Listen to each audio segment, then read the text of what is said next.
The breeze gently kissed my cheeks as I opened my eyes. Everything was painted in green as far as I could see. A few rays of yellow seeped from above and lighted the place.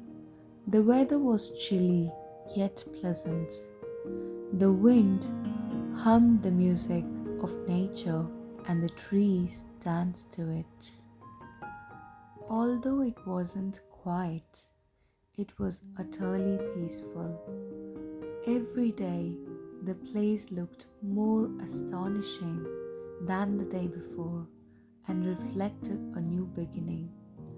Today as well, it showered its magic in the dawn.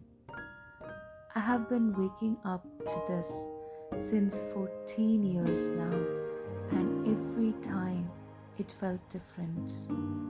I felt absolutely blessed every morning for being able to take up a new day, a new hope, and a new beginning.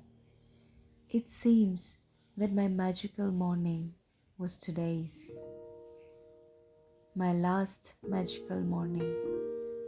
I doubt that I'd witness another day.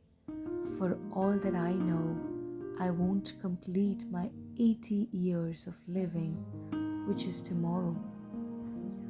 While I was wandering the way back home, I really loved being lost.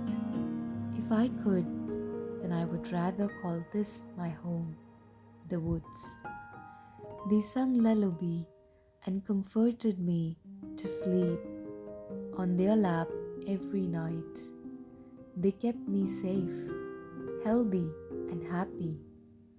They had given me the one thing that every human being earns for: peace of mind and heart.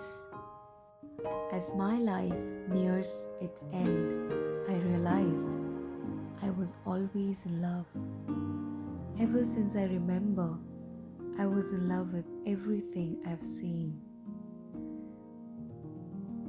Throughout my life, I have traveled place to place. From America to Australia, I have seen and experienced their culture. I have lived among one of them and listened to many of their stories. And all those stories will die and be buried with me. All these thoughts were running through my mind when I heard, "Nana, I'm here! Come this way!" She shouted hard enough for me to know the direction. I started walking towards her. In this era, I can't believe I'm walking unaided at almost 80. As I reached the lonely farmhouse, which we called home, stood my 6-year-old girl, Ju. She was not related to me. It's a funny story how she ended up here. "Nana's finally here!" yelled Ju and came running to hug me. I embraced her with both my hands and held her tight as if I knew it was the last time. I talked slowly nowadays, so I tried to talk to her. "Ju," she quickly interrupted. I know. Save up your energy. Breakfast is ready." Her eyes were sparkling. They wanted to talk a million words, needed a much younger companion and a more responsible guardian. I wasn't any of them for her, yet she chose me and stayed back. I could never understand her. Anyways, we both headed for our breakfast. The breakfast reminded me of something which has happened years before. When I first met someone who still stays in my heart.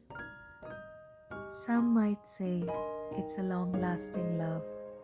Some might say it's a tragic love story. Some might even experience the magic that I have experienced. Love.